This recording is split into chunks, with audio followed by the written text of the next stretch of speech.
దానికి మున్సిపాలిటీలో మొట్టమొదటి బోని కొట్టింది బీఆర్ఎస్ పార్టీ. గట్టపోతారం మున్సిపాలిటీని కైవసం చేసుకుంది బీఆర్ఎస్ పార్టీ. మొత్తానికి ఏదైతే 18 వార్డులకు గాను 11 వార్డుల్లో గెలిచి మ్యాజిక్ ఫిగర్ దాటి మున్సిపాలిటీని కైవసం చేసుకున్నటువంటి సిచ్యువేషన్ మనం చూస్తున్నాం. విజయ్ గారు, మొట్టమొదటి బోని కొట్టినటువంటి సిచ్యువేషన్ ఎలా చూస్తారు?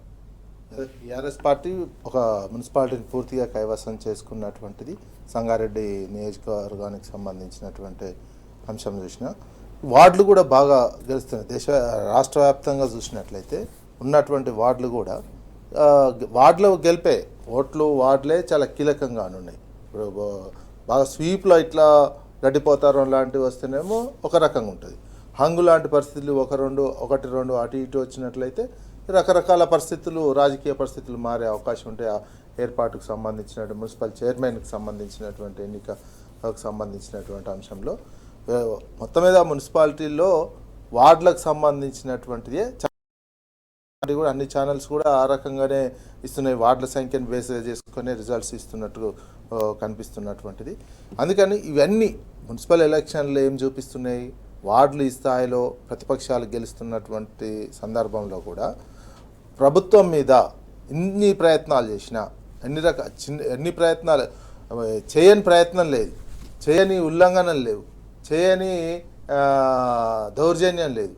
ఆ రకమైనటువంటి అప్రజాస్వామికమైనటువంటి ఎలక్షన్ జరిగింది.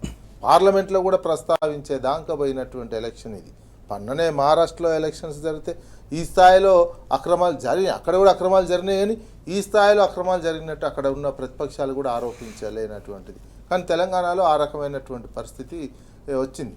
ఇది కాంగ్రెస్ పార్టీ నేర్పుతున్నటువంటి కల్చరే ఇదంతా. కాంగ్రెస్ పార్టీ ఏం చూపిస్తారు అనేది కూడా చూసుకోవాల్సినటువంటి. అయినప్పటికీ ఇక్కడ ప్రజల్లో ఇస్తున్నటువంటి వార్డులలో వస్తున్నటువంటి ఓట్లు చూసినా, వార్డులో గెలుస్తున్నటువంటి ప్రతిపక్షాలు గెలుస్తున్నటువంటి చూసినా, పోటీ ఇస్తున్నటువంటి అవతల వైపు గెలిచినటువంటి వార్డులు కూడా, కాంగ్రెస్ పార్టీ గెలిచిన వార్డులు కూడా స్వీప్గా భారీ మెజార్టీతో గెలుస్తున్నట్టయితే కనిపించట్లేవు. తక్కువ మార్జిన్ తోటి, తక్కువ అంటే ఇక్కడ పోటీ ప్రజల్లో ఒక మార్పు మనం చూసుకోవాల్సినటువంటి అవసరం ఉంది.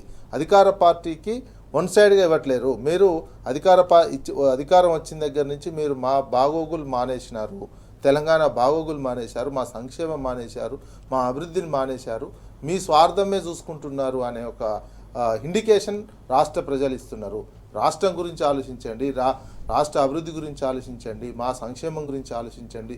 మీరు ఇచ్చినటువంటి హామీలు ఎలక్షన్లో, జనరల్ ఎలక్షన్లో ఇచ్చినటువంటి హామీలు నెరవేర్చండి అనే విధంగానే ఈ సిగ్నల్ ఇస్తున్నటువంటి ఒక తీర్పులాగానే చూడాల్సినటువంటి అవసరం. ఎందుకంటే వార్డులలో పార్టీ గుర్తుతో జరిగినటువంటి వార్డులలో మీరు చేసిన అన్ని ప్రయత్నాలలో కూడా విఫలమై ఈ రకమైనటువంటి తీర్పు వస్తుందంటే జనరల్ ఎలక్షన్స్కి వెళ్ళేసరికి ఇంకా ఉన్నటువంటి ప్రభుత్వం మీద మరింత వ్యతిరేకత పెరిగే అవకాశం ఉంటుంది. ఎందుకు వ్యతిరేకత పెరుగుతుందంటే మీరు అనుసరిస్తున్నటువంటి విధానాలే ఏ ఒక్కటి కూడా ప్రజారంజకంగా కనిపించట్లేదు. ప్రతి పని సగం సగం చేసి కొంతమందికి ఇస్తున్నారు, కొంతమందికి ఇవ్వట్లేదు. సంక్షేమ విషయం, అభివృద్ధి విషయంలో ఒక గట్టి పునాదులు వేయలేకపోతున్నారు. అదేవిధంగా రాష్ట్ర ఆదాయాన్ని పెంచడంలో వైఫల్యం చెందుతున్నారు. నిరంతరం ఢిల్లీ పర్యటనలు చేసి, అదే విదేశీ పర్యటనలు చేసి మీరు సొంత కోరికలు తీర్చుకోవడానికే మీకు పదవి ఉపయోగపడుతుంది అనేది ప్రజల్లో చర్చ జరుగుతుంది. ఆ చర్చ రిఫ్లెక్షన్ ఇక్కడ కనిపిస్తుంది. రైట్. గట్టపోతారం సంబంధించి తాజా అప్డేట్స్ అందించడానికి మా కరెస్పాండెంట్ రంగాచారి సిద్ధంగా ఉన్నారు. రంగాచారి, చెప్పండి, గట్టపోతారం మున్సిపాలిటీని మొత్తానికి బీఆర్ఎస్ కైవసం చేసుకుంది, దీనికి సంబంధించి డీటెయిల్స్ ఏంటి? సురేష్, మొట్టమొదటి ఫలితం వెలువడిందని చెప్పవచ్చు. సంగారెడ్డి జిల్లాకు సంబంధించిన గడ్డపోతానికి సంబంధించిన మున్సిపాలిటీపై బీఆర్ఎస్ గులాబీ జెండా ఎగురవేసింది. పూర్తి స్థాయి ఆధిక్యాన్ని కనబరిచింది. పూర్తి స్థాయి పెద్ద ఎత్తున అక్కడ 14 మంది బీఆర్ఎస్ పార్టీకి సంబంధించిన కౌన్సిలర్ సభ్యులు విజయం సాధించినట్టుగా అఫీషియల్ గా అధికారులు కూడా డిక్లేర్ చేసినటువంటి పరిస్థితి. గడ్డపోతారం మున్సిపాలిటీలో మొత్తం 20 వార్డులు ఉన్నాయి. 20లో 14 వార్డులను బీఆర్ఎస్ పార్టీ కైవసం చేసుకున్నది. గులాబీ జెండా ఎగురవేసింది. మొత్తంగా మిగతా 6 స్థానాల్లో ఇతర పార్టీ, 2 చోట్ల ఇండిపెండెంట్లు, మిగతా చోట్ల ఇతర పార్టీ అభ్యర్థులు విజయం సాధించినటువంటి పరిస్థితి ఉంది. కానీ మొత్తానికైతే గడ్డపోతారం మున్సిపాలిటీని బీఆర్ఎస్ పార్టీ పూర్తి ఆధిక్యంతో కైవసం చేసుకున్నది. Suresh, thank you Rangachari.